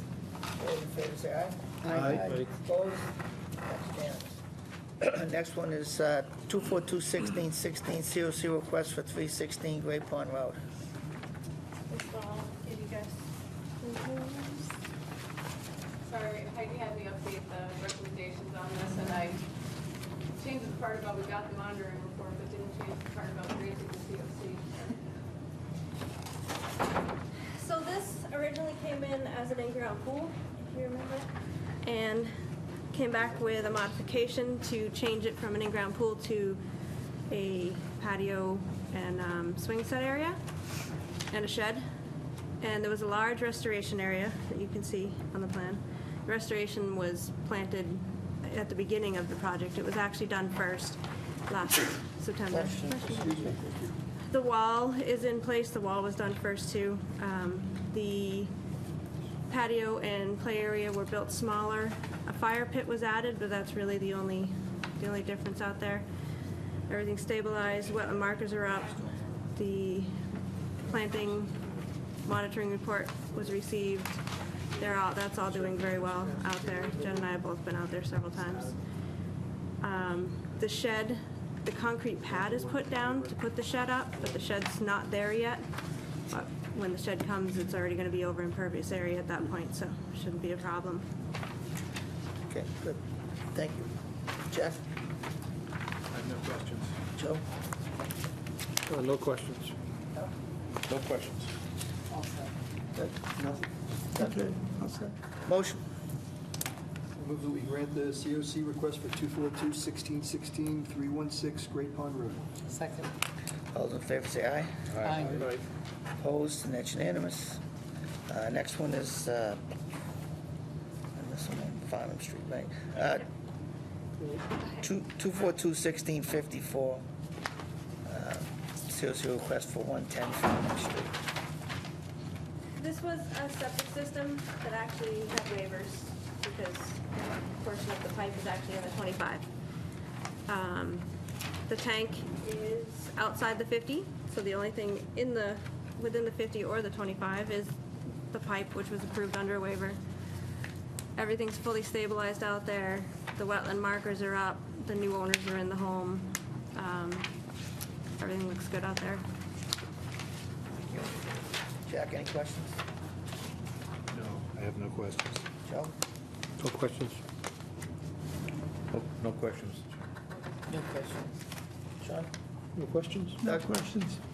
Motion? Move that we grant the COC request for 242-1654, 110 Farnham Street. Second. All those in favor say aye. Aye. Opposed? That's unanimous. Next one is 242-1601, PCOC request for 19/21 Couture Street. Grant this a continuance, and I'll explain when we get to the enforcement orders. And I'm recusing myself if Right. there is any discussion. Second. All those in favor say aye. Aye. Opposed? And one, So that was a motion to continue? yes. Okay. Okay, next one is 242-1620, COC request for 179 Osgood Street.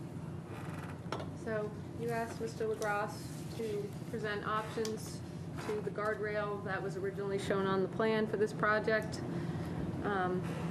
He sent me this photo. His preference would be the one on the right, which would be plantings between the boulders.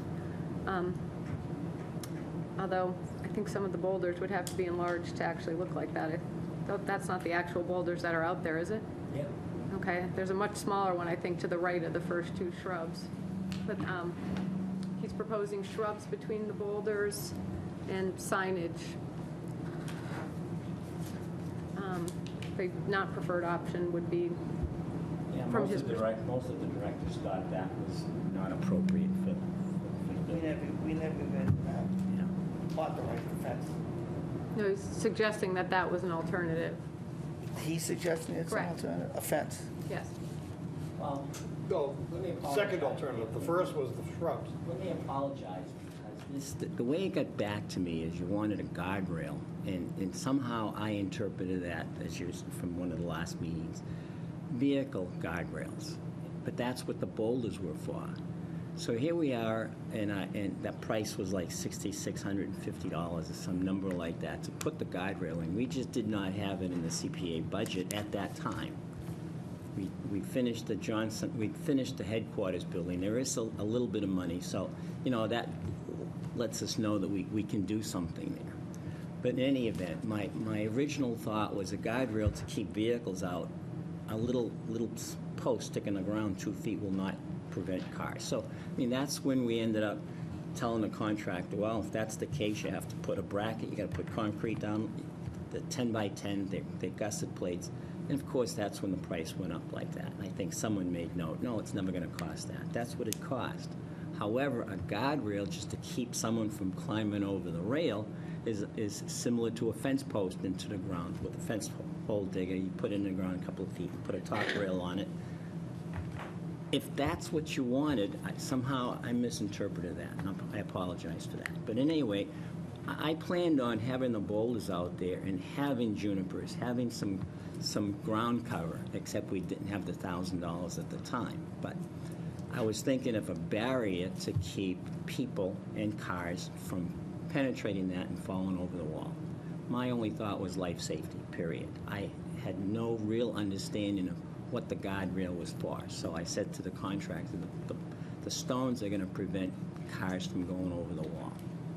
And that's where it ended up until I had the meeting, and I understand that was the misinterpretation that I had, that this was really just a rail for keeping people from throwing debris over the wall. That's when I thought about the fence. The fence will keep people from getting up there and throwing stuff on the wall.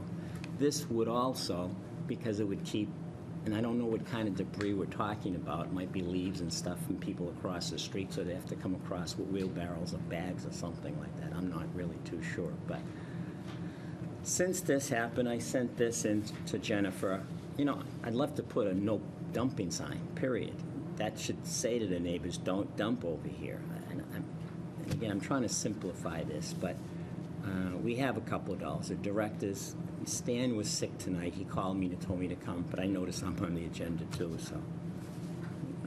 Anyway, he asked me to come and say, try to get this thing squared away. Just let me know what we have to do.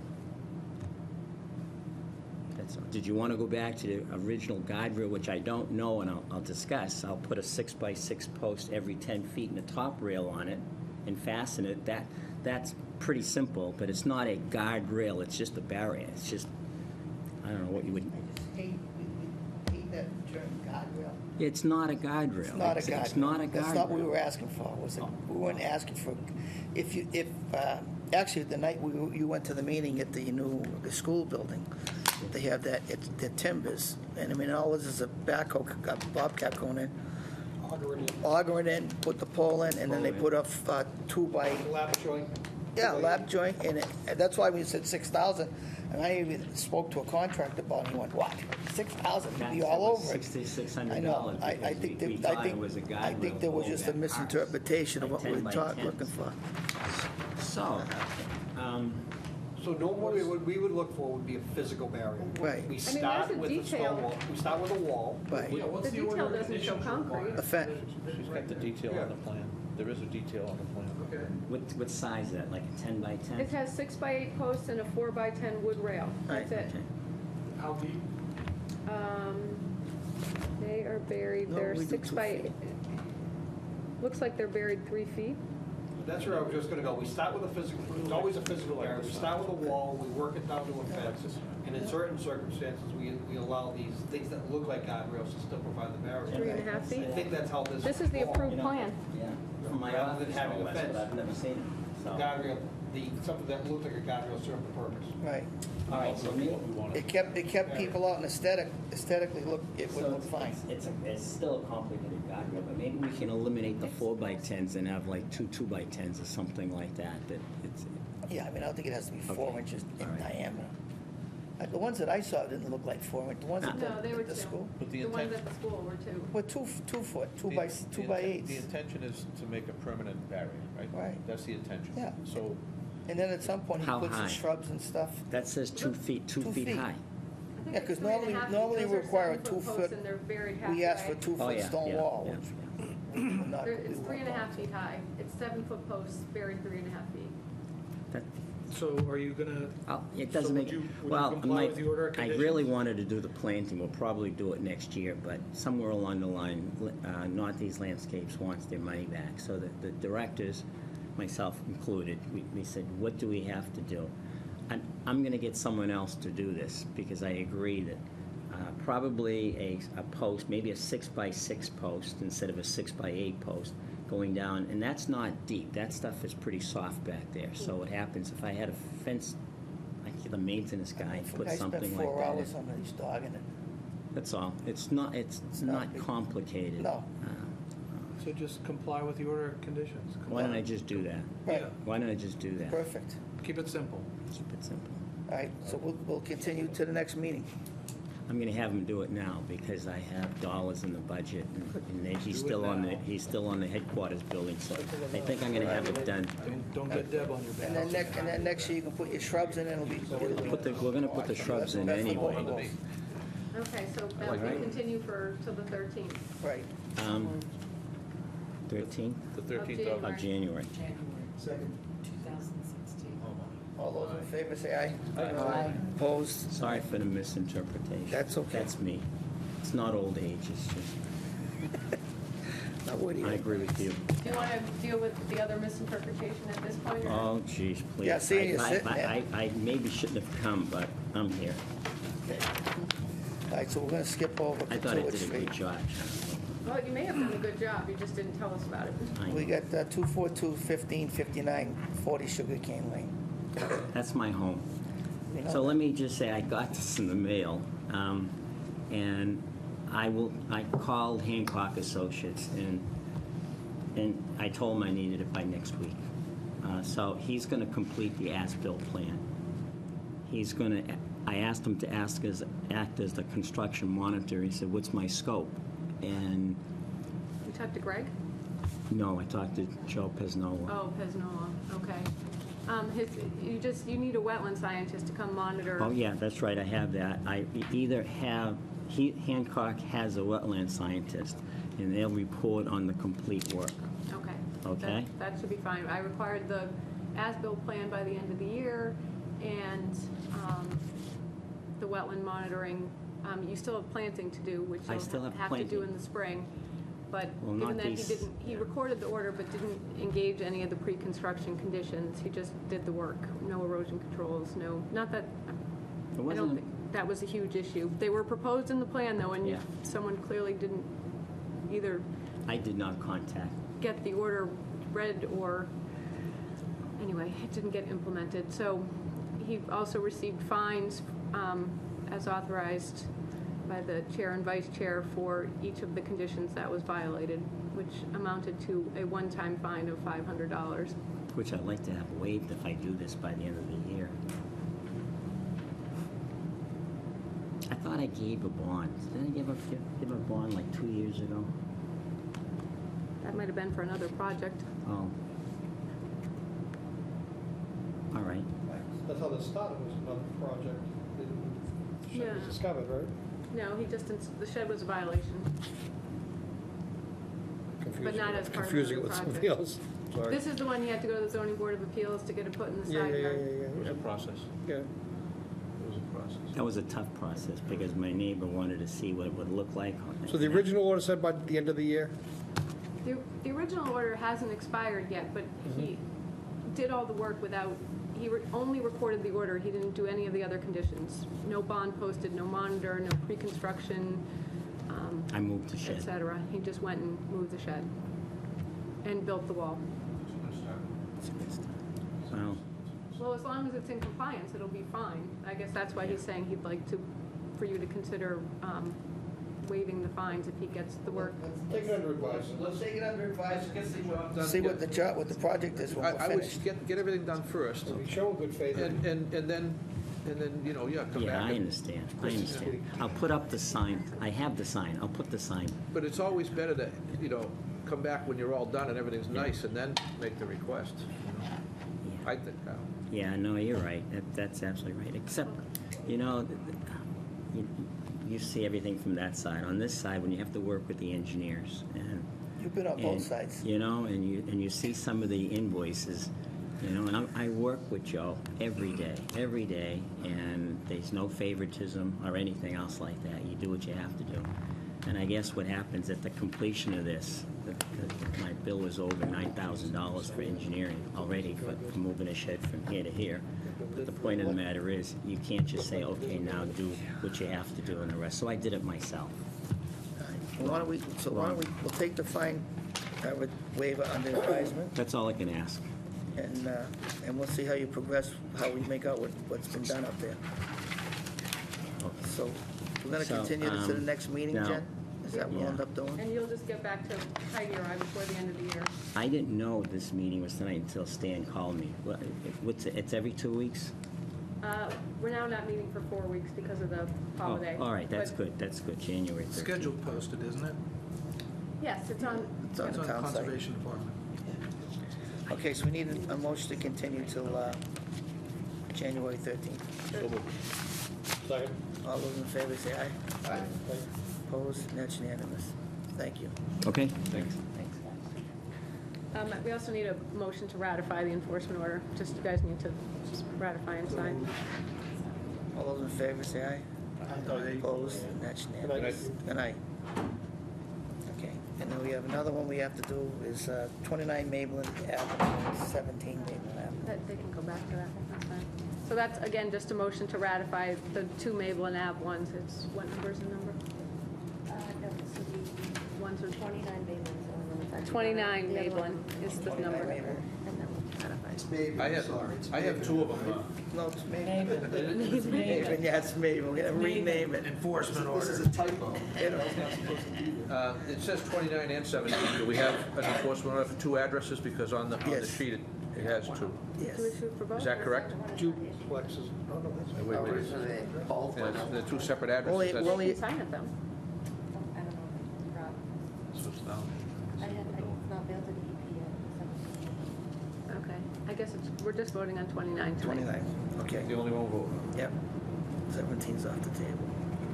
All right, so So moved on 29, Maple. Second? all those in favor say aye. Aye. Opposed? And that's And don't unanimous. adjourn because we need to go back to I know. continue, which we skipped. Sorry. 242-1261 and 242-1601, Katuitt Street. Again. And Joe's got to leave again. I guess I'm recommending we give them, like the last applicant, to the end of the year.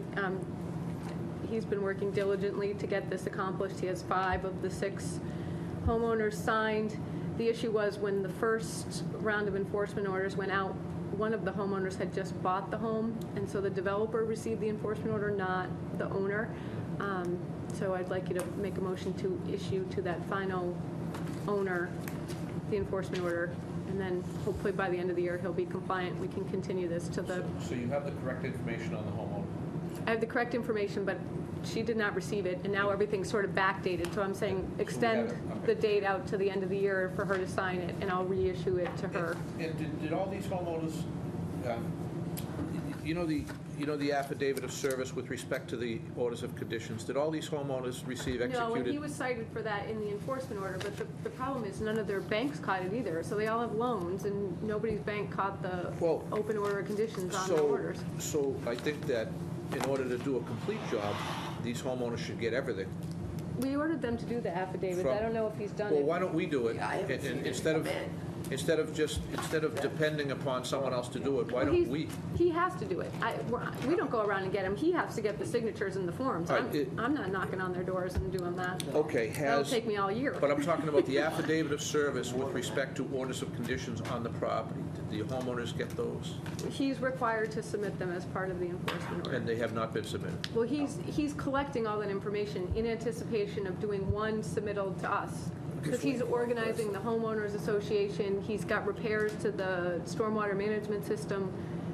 He's been giving me updates as to what's been completed, but I think he's... The reason I'm asking is because we're serving a new homeowner, an enforcement order. And just to avoid confusion for you and for us, I want to make sure that that homeowner has the information that is required so that they can understand what's happening and why they're getting served an enforcement order. They get a copy of the enforcement order which cites all the reasons why they're getting it. Okay. I guess I'm not really sure how the affidavit helps that out. It actually usually confuses the heck out of the homeowners. Okay. All right. I think Heidi can attest to that. I would do it a different way, but I'm not sitting in your chair, so Well, this way... I will defer to... I guess I'm putting it in the applicant's hands. This is his job to get done. It was a requirement of his order. Yeah. And what was the exact requirement that a homeowners association... Be created for maintenance of the stormwater management system. And generally, at closing, they have to sign an affidavit stating that they realize they have this obligation. The affidavit actually says that the owner of the property, who is at that point the developer, is passing on the property, selling the property, and it is in compliance with the order of conditions. That's what the affidavit says. It also mandates the presentation of the order of conditions as it relates to that property, if I recall. I don't think it does say that. That shouldn't have gotten lost over the years, because that's how this thing started. We've only used the That was stock. back in the days when Scott Massey was I here. think it That was how acknowledges that there is an order of conditions, but it doesn't say that they have to receive a copy. It says, I affirmative acknowledge,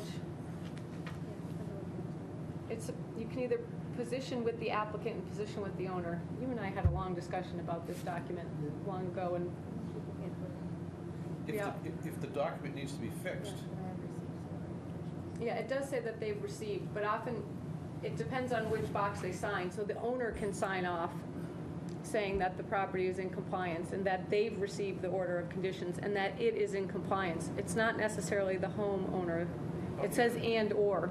okay, so what I'm asking then is that, let's give the homeowner a little consideration. If they're a new homeowner, let's give them the paperwork they need, and then we at least can say, all right, we made service, you've been given everything you're supposed to have. You know, instead of bringing people in here that are confused. So you want me to send them a copy of the affidavit, the order of conditions, and the enforcement order? I do. Okay. Please. Got it. And thank you. And, but just generally speaking, like when we moved into town and moved into a Pulte development, at closing, we had to get affidavits, and one was that there's an order of condition on the Right. property, and I think it may have attached it, I forget exactly. But I know one was that you will form a homeowners association. Correct. Was that done in this case? So 4 of the units were built prior to my arrival in the job. The applicant then came and requested to, I don't know, I forget how they did it, but to sell off one of the lots within that order of conditions. And that's when we first issued him an enforcement order because he hadn't done what was required. So he got that enforcement order, started to comply with it, and this is probably where we went wrong, released that new lot for construction and issued the new lot an order of conditions for the new home to be constructed. Then that applicant requested a COC, and that's when we realized that the first owner hadn't finished doing what he was supposed to do, and now there were new homeowners who needed to be part of that as well, but now 2 different developers, and that's where things have sort of dragged out a little bit. But the work is being done, we get weekly updates, and They're coming around. yes, except this one last owner. Well, I guess the point is, my question comes down to, were the homeowners notified when they purchased the property that there was going to be a homeowners I association? don't think so, no. And was yours possibly a somebody's gonna planning get board homeowners association? Yeah, Yeah, it was a PDR. Right. Yeah, So that's so why, this- that's why I'm this asking that wasn't they be served ours. now. So we'll do the job and get them everything they need so they can read it and at least educate themselves. So if they choose to comply or not, at least we can know that, okay, we made service and we gave them the package of information that they need to make a decision. And hopefully help them make the right decision. Yeah. So, but I also think that maybe we should have something like what you're saying the planning board has, is that's that if there's going to be if we condition a homeowners association, that we make sure that the individual owners of the lots are aware of that and sign on to it. The planning board does have a condition like that in their decisions, that there needs to be homeowner sign off or Yeah. something, or something. They report against the deed, so I'd have to see legally how we require that, but I can understand. The reason this happens to us is because developers walk away from their projects and don't close them out, which we know is a problem. Well, we know how to cure that. Well, we're good about issuing enforcement orders on projects that we know are defaulting, and Donna issues letters when they're closing out, but, sometimes the developers are already gone. Money equals compliance. We Right. don't give them their money back. Well, and this There's a applicant ton of is, bond money sitting this around. applicant Walk is away. trying Well, if to they're gonna walk away comply. from the bond money, then we can complete the job. That's the idea behind it. It's a performance bond. It's not a putative bond. So if they don't perform, we'll take the money and we'll perform and get it done. That's the whole idea. But I guess the short of it is, I will do what you said, but do we want to give them to the end of the year to do it? Yes. I would say so. Yeah, that's only a Well, the next meeting. period of time. Yeah, very short period of With the time. holidays, they're not gonna do that. Well, they technically have to the next meeting, because we can't do anything about it until then anyway. Give them till then. Okay. Give them till the next meeting. Okay, so we have a motion? Second. All those in favor say aye. Aye. Opposed? And that's unanimous. A motion to adjourn. So moved. Second. All those in favor say aye. Aye.